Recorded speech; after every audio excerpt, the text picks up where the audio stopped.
Happy birthday to you.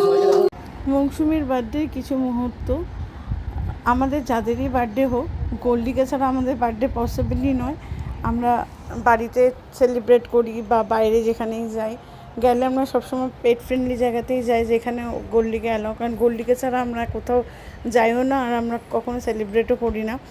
Birthday যারই হোক, গোল্ডিই রাজা আর গোল্ডি মধ্যমণি, আর মনে হয় গোল্ডির বার্থডে আমরা তো এভরি টাইম কারো না কারোর বার্থডেতে আমরা হ্যাপি বার্থডে গোল্ডি বলে দিই। গোল্ডি আসলে হ্যাপি বার্থডে বললে ভীষণ খুশি হয়, তো ওর জন্য সবসময় আমরা যারই বার্থডে হোক বলতে বলতে না হ্যাপি বার্থডে গোল্ডি বলে দিই, আর ও ভীষণ খুশি হয়।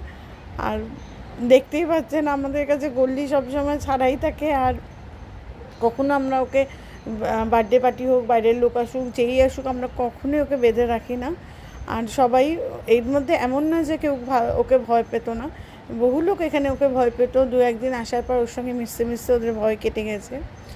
আর তারপর তারা ওকে ভীষণ ভালোবাসে, প্রচণ্ড পরিমাণে প্যাম্পার করে, সবার কাছে গিয়ে হাত টিপবে। এইটা হচ্ছে ওর জীবনের সবচেয়ে বড় ইচ্ছে। আর গিফট খুলতে ভীষণ ভালোবাসে গোল্ডি, যারই গিফট হোক, তাতে যদি দু একটা গিফট এদিক ওদিক ভেঙেও যায় বা কিছু ছিঁড়েও যায়, সেটাতে আমরা অত কিছু মাইন্ড করি না। ইনফ্যাক্ট যারা গিফট দেয় তারাও কিছু মাইন্ড করে না, তারা জানে যে গোল্ডিকে আমরা কোন জায়গায় রাখি। তো আমাদের নিজেদের কত প্রেশিয়াস জিনিসপত্র, অনেক কিছু হয়তো নষ্ট করেছে ছোটোবেলায়, এখনও হয়তো করে, কিন্তু কখনোই আমরা ওকে কিছু বকি না, মারি না, আমরা ওকে বোঝাই এটা করতে হয় না বাবা, কিন্তু অলরেডি সেটাও করে দিয়ে থাকে তখন। তো অনেকেই মনে করে গোল্ডিকে আমরা প্রচণ্ড পরিমাণে আমরা লাই দিই, বিশেষত আমি প্রচণ্ড পরিমাণে লাই দিই, ওকে বকি না, মারি না।